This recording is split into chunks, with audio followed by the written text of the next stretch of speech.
Donkey of the day for Thursday, December 14th goes to NBA Hall of Famer Charles Barkley. Now, Charles Barkley called in the ESPN Radio's Garlic and Wingo show yesterday, and he was asked about LiAngelo and LaMelo Ball signing one-year contracts to play basketball in Lithuania. Let's hear what Charles Barkley had to say. He represents everything that's bad about sports. It's all about him. You know, I just feel bad for those kids because, you know, everybody talk about he might be a good father, this and that. No, he's not. He's just exploiting his kids. He's all about big baller brand. He has no foreseeable talent. He's trying to make money on his kids. And I just feel sadness for those kids because they're going to do whatever he tells them to do. And I just don't like the guy at all, plain and simple. And don't tell me he's a good father. Just because you exploit your kids trying to make money because you have no talent, that does not make you a good father. I can't tell you how much this disgusts me, all right?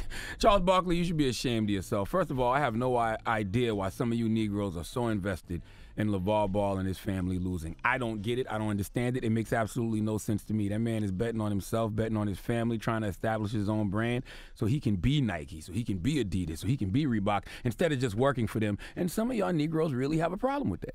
How can you say this man is exploiting his own kids? How can you say this man is trying to make money off his own kids? Let me ask you a question, Charles. What is LaVar doing that a white agent wouldn't be doing, or a white manager, or the white executives at these sneaker companies? Would you be more comfortable with them being exploited by white corporate executives? Would you be more comfortable if white corporate executives was making money off them? I'm really confused by this. He said LaVar is trying to make money off his kids because he has no talent. What talent do these white corporate executives have? Huh? The NBA, these sneaker companies, these sports agencies are all full of talentless executives making money off people way more talented than them. Why is it business as usual when the white executives do it, but exploitation when LaVar is doing it? Can somebody please ask Charles Barkley the difference for me? Because I really want to know, all right? Charles Barkley said LaVar Ball is all about the big baller brand. So what? So what? The man explained to you why he wants to start his own brand and why they didn't just run out and sign an endorsement deal with a sneaker company like everybody else does. It's simple math. He talked about it here on The Breakfast Club yesterday. Let's hear it. Coming from the hood, how hard is it to turn down the money that I'm sure is offered to you by sneaker companies? Because it's not hard to turn down if you got a bigger vision.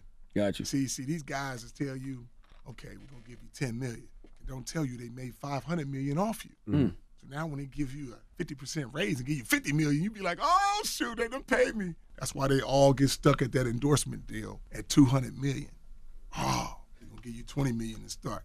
5 years go by, you do something. Now they say, you know what, we're gonna give you $200 million. Not telling you, we made that in the first year. I feel like this model is something that would change the relationship between NBA players and sneaker companies forever. Because I feel like this could have been done. Oh, it's gonna be changed. Yeah, that's all we want to do is set that ripple effect, man. Instead of just running in this same lane that everybody been in for the longest.